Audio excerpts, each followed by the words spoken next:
আসসালামু আলাইকুম রহমতুল্লাহ। ঈদ মুবারক। সবাইকে ঈদের শুভেচ্ছা। আশা করি সবার ঈদ খুব ভালো কেটেছে। আমরা গ্রামে এসেছি ঈদ করতে।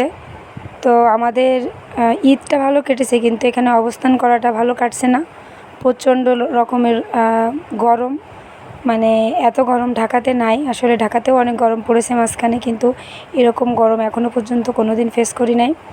যাই হোক, কোরবানি দেওয়া হয়ে গেল, তো ভাবলাম এত বড় ঈদ গেল, একটা ব্লগ ছাড়বো না, কেমন একটা হয়ে যায়।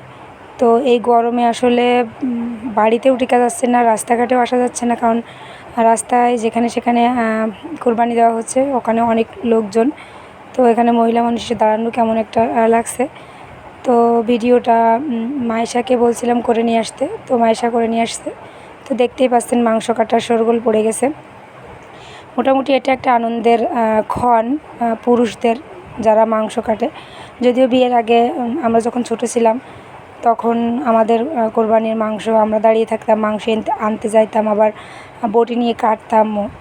তো এখন যখন বউ হয়ে গেছি, সেহেতু তো পুরুষ মানুষের মাঝখানে গিয়ে মাংস কাটতে পারি না কিংবা আনতে পারি না। তো এই যে আমার সাহেব দেখেন, একটা মাংসের পা ধরে, গরুর পা ধরে দাঁড়িয়ে আছে। সম্ভবত ওখান থেকে কেউ মাংস কাটছে। তো মোটামুটি ভালোই লাগছে ওদের, যে মাংস কেটে সেটাকে বন্টন করবে, তারপরে বাসায় আসবে, তারপরে রান্নাবান্না, তারপরে খাওয়া। আসলে প্রচণ্ড রকমের গরম। মানুষের এখানের পোশাক দেখে নিশ্চয়ই বুঝতে পারছেন যে আসলে কতটা গরম পড়েছে। ঢাকাতে যারা থাকে তারা আসলে বুঝতে পারবে না কত গরম, কারণ ঢাকায় প্রায় 2 দিন পর পরই বৃষ্টি হচ্ছে। সবার ঈদ কেমন কাটলো অবশ্যই কমেন্ট করে জানাতে ভুলবেন না। আর সবার কোরবানি কেমন শান্তপূর্ণভাবে কোরবানির মাংস কাটলেন সেটাও জানাতে ভুলবেন না। সবাইকে আবারও ঈদের শুভেচ্ছা জানিয়ে বিদায় নিচ্ছি। আল্লাহ হাফেজ।